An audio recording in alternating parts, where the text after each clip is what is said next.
ರಾಜ್ಯದಲ್ಲಿ ವರುಣ ಕರುಣೆ ತೋರ್ತಿಲ್ಲ. ಮುಂಗಾರು ಕೈಕೊಟ್ಟು ಅನ್ನದಾತರು ಕಂಗಾಲಾಗಿದ್ದು ಮಳೆಗಾಗಿ ಕಾದು ಕೂತಿದ್ದಾರೆ. ಬೆಳೆಗಳೆಲ್ಲವೂ ಒಣಗಿ ಹೋಗ್ತಾ ಇದ್ದು ಮಳೆಗಾಗಿ ಪೂಜೆ ಪ್ರಾರ್ಥನೆ ಮಾಡ್ತಿದ್ದಾರೆ. ಈ ನಡುವೆ ಬರ ಘೋಷಣೆ ಮಾಡುವಂತೆ ಪಟ್ಟು ಹಿಡಿದಿದ್ದಾರೆ.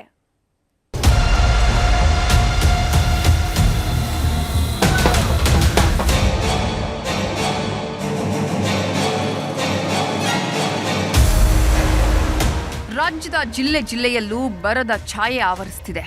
ಬಿತ್ತಿದ ಬೀಜ ಮೊಳಕೆ ಒಡಿತಿಲ್ಲ, ಮಳೆಗಾಗಿ ಪ್ರಾರ್ಥನೆಯೂ ನಿಲ್ತಿಲ್ಲ. ಆದರೂ ಮಾಯವಾದ ಮಳೆರಾಯನ ಮುನಿಸು ಮಾತ್ರ ನಿಲ್ತಿಲ್ಲ. ಮಳೆ ಯಾವಾಗ ಬರುತ್ತಪ್ಪ ಅಂತ ಅನ್ನದಾತ ತಲೆ ಮೇಲೆ ಕೈ ಹೊತ್ತು ಕೂರೋ ಪರಿಸ್ಥಿತಿ ನಿರ್ಮಾಣವಾಗಿದೆ. ಜಲಾಶಯಗಳಲ್ಲಿ ನೀರಿನ ಮಟ್ಟ ಕುಸಿದು ಕೆರೆ ಕಟ್ಟೆಗಳು ಬರಿದಾಗ್ತಿವೆ. ಕ್ಷೀಣಿಸಿದ ಮುಂಗಾರಿನಿಂದ ರೈತರಿಗೆ ದಿಕ್ಕೆ ತೋಚದಂತಾಗಿದೆ. ಮಂಡ್ಯ ಜಿಲ್ಲೆಯಲ್ಲಿ ಮಳೆರಾಯ ಕೈಕೊಟ್ಟಿದ್ದಾನೆ.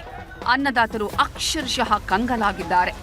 ಬೆಳೆಗಳಿಗೆ ನೀರಿಲ್ಲದೆ ಸಂಕಷ್ಟಕ್ಕೆ ಸಿಲುಕಿದ್ದಾರೆ. ಒಂದ್ ಕಡೆ ಮಳೆ ಬರ್ತಿಲ್ಲ, ಮತ್ತೊಂದು ಕಡೆ ಕೆಆರ್ಎಸ್ನಿಂದ ನೀರು ಬಿಡ್ತಿಲ್ಲ. ಇದರಿಂದ ಮಂಡ್ಯ ರೈತರು ಸರ್ಕಾರದ ವಿರುದ್ಧ ಸಿಡಿದೆದ್ದಿದ್ದಾರೆ. ಕಬ್ಬು ಬೆಳೆ ಒಣಗ್ತಿದ್ದು ತಕ್ಷಣ ನೀರು ಹರಿಸುವಂತೆ ಹೋರಾಟ ಮಾಡ್ತಿದ್ದಾರೆ. ನೀರು ಬಿಡಿಸುವಲ್ಲಿ ಸಚಿವರು, ಶಾಸಕರ ವಿರುದ್ಧ ಆಕ್ರೋಶ ಹೊರಹಾಕಿದ್ದಾರೆ. ಅಲ್ಲದೆ ಸರ್ಕಾರಕ್ಕೆ ನಾಳೆವರೆಗೂ ಡೆಡ್ಲೈನ್ ಕೊಟ್ಟಿದ್ದಾರೆ. ನೀರು ಹರಿಸದಿದ್ರೆ ಬೀದಿಗಿಳಿದು ಅಸಹಕಾರ ಚಳವಳಿ ಮಾಡುವ ಎಚ್ಚರಿಕೆ ಕೊಟ್ಟಿದ್ದಾರೆ.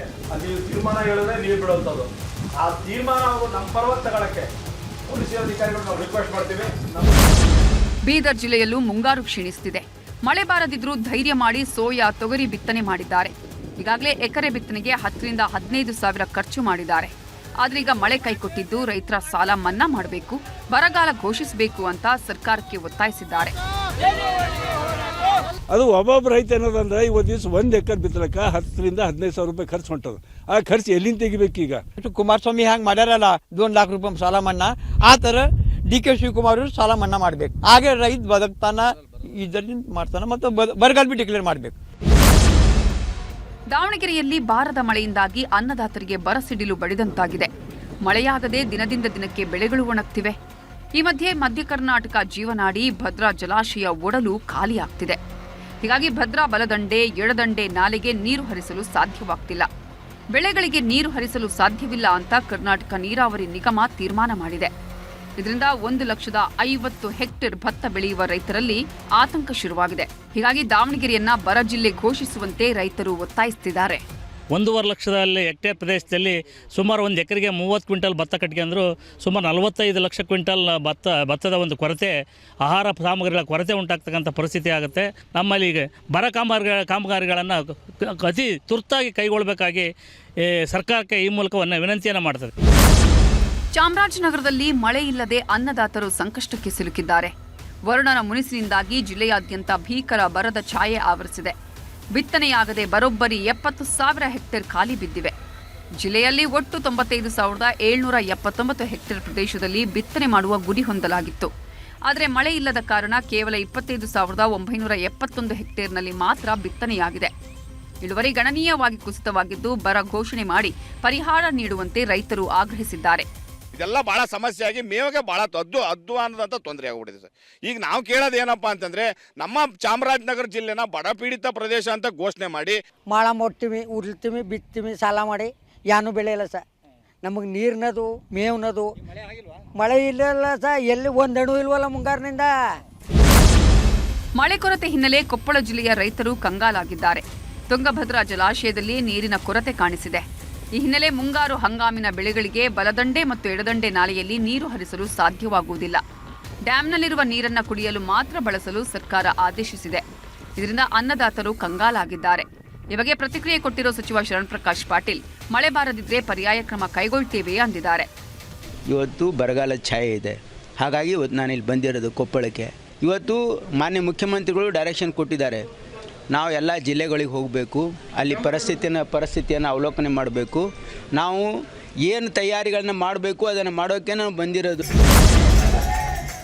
ಮಳೆಗಾಗಿ ಕೊಪ್ಪಳ ತಾಲೂಕಿನ ತಳಬಾಳು ಗ್ರಾಮಸ್ಥರು ವಿಭಿನ್ನ ಹರಕೆ ತೀರಿಸಿದ್ದಾರೆ.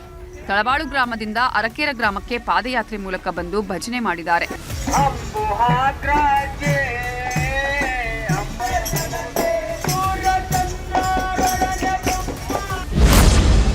ಗದಗ ಜಿಲ್ಲೆಯಲ್ಲಿ ಮಳೆಗಾಗಿ ಅನ್ನದಾತರು ಕಾದು ಕೂತಿದ್ದಾರೆ. ಈ ಮಧ್ಯೆ ದಿಗಂಬರ ಜೈನ ಸಮಾಜದ ವತಿಯಿಂದ ವಿಶ್ವ ಶಾಂತಿಗಾಗಿ ಮತ್ತು ಮಳೆಗಾಗಿ ಶಾಂತಿನಾಥ ವಿಧಾನದ ಪೂಜೆ ಸಲ್ಲಿಸಲಾಗಿದೆ. ಚಿದಾನಂದ ಮಠದಲ್ಲಿ ಜೈನ ಮುನಿ 108 ವಿದಿತ ಸಾಗರ ಮಹಾರಾಜರ ಸಾನ್ನಿಧ್ಯದಲ್ಲಿ ಪೂಜೆ ನೆರವೇರಿದೆ. ಉತ್ತಮ ಮಳೆ, ಸಮೃದ್ಧ ಬೆಳೆ ಬರಲಿ, ರೈತ ಕುಲ ಸಮೃದ್ಧವಾಗಲಿ ಅಂತ ಪೂಜೆ ಮಾಡಲಾಗಿದೆ. ಪೂಜೆಯಲ್ಲಿ ಜಿಲ್ಲೆಯ ವಿವಿಧ ಗ್ರಾಮಗಳಿಂದ ನೂರಾರು ಜೈನ ಸಮಾಜದ ಶ್ರಾವಕ ಶ್ರಾವಕಿಯರು ಭಾಗಿಯಾಗಿದ್ದರು. ಹಾವೇರಿ ಜಿಲ್ಲೆಯಲ್ಲೂ ಮಳೆ ಕೊರತೆಗೆ ರೈತರು ಕಂಗಾಲಾಗಿದ್ದಾರೆ. ಹೀಗಾಗಿ ಜಿಲ್ಲೆಯಾದ್ಯಂತ ಮೋಡ ಬಿತ್ತನೆಯ ಅಸ್ತ್ರ ಪ್ರಯೋಗಿಸುವುದಕ್ಕೆ ಪ್ಲಾನ್ ಮಾಡಲಾಗಿದೆ. ಜಿಲ್ಲೆಯ 6 ಶಾಸಕರು ಒಗ್ಗಟ್ಟಾಗಿ ಮೋಡ ಬಿತ್ತನೆಗೆ ತೀರ್ಮಾನ ಮಾಡಿದ್ದಾರೆ. ಈಗಾಗಲೇ ಕೋಳಿವಾಡ ಒಡೆತನದ ಪಿಕೆಕೆ ಸಂಸ್ಥೆಗೆ ಗ್ರೀನ್ ಸಿಗ್ನಲ್ ಸಿಕ್ಕಿದೆ. ಸುಮಾರು 3 ದಿನಗಳ ಕಾಲ ಮೋಡ ಬಿತ್ತನೆ ನಡೆಸಲು ಮುಂದಾಗಿದ್ದಾರೆ. ಜಿಲ್ಲೆ 8 ತಾಲೂಕಿಗೂ ಮಾಡಬೇಕು. ಆದರೆ ಮೋಡಗಳು ಎಲ್ಲೆಲ್ಲಿ ಇದ್ದಾವೆ, ಉದಾಹರಣೆಗೆ ಹಾವೇರಿ ಜಿಲ್ಲೆಯಲ್ಲಿ ಮೋಡ ಇದೆ, ಇವತ್ತು ಹಾವೇರಿ ಜಿಲ್ಲೆಯಲ್ಲಿ ಮೋಡ ಬಿತ್ತನೆ ಮಾಡ್ತೀವಿ. ನಾಳೆ ರಾಣೆಬೆನ್ನೂರು ತಾಲೂಕಲ್ಲಿದ್ದರೆ ಅಲ್ಲಿ ಮಾಡ್ತೀವಿ. 8 ತಾಲೂಕುಗಳಲ್ಲಿ ವಿಜ್ಞಾನಿಗಳನ್ನು ಕೇಳಿಕೊಂಡು ಎಲ್ಲೆಲ್ಲಿ ಮೋಡಗಳಿದ್ದಾವೆ ಅಲ್ಲೆಲ್ಲಿ ಬಿತ್ತನೆಯನ್ನು ಮಾಡ್ತೀವಿ.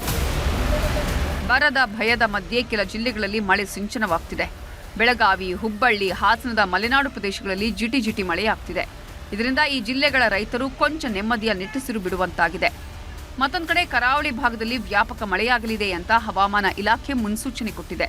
ಒಟ್ಟಾರೆ ಸಂಕಷ್ಟಕ್ಕೆ ಸಿಲುಕಿರೋ ಅನ್ನದಾತರು ಮಳೆ ಬಂದ್ರೆ ಸಾಕಪ್ಪ ಅನ್ನುವಂತಾಗಿದೆ. Bureau report, news 18.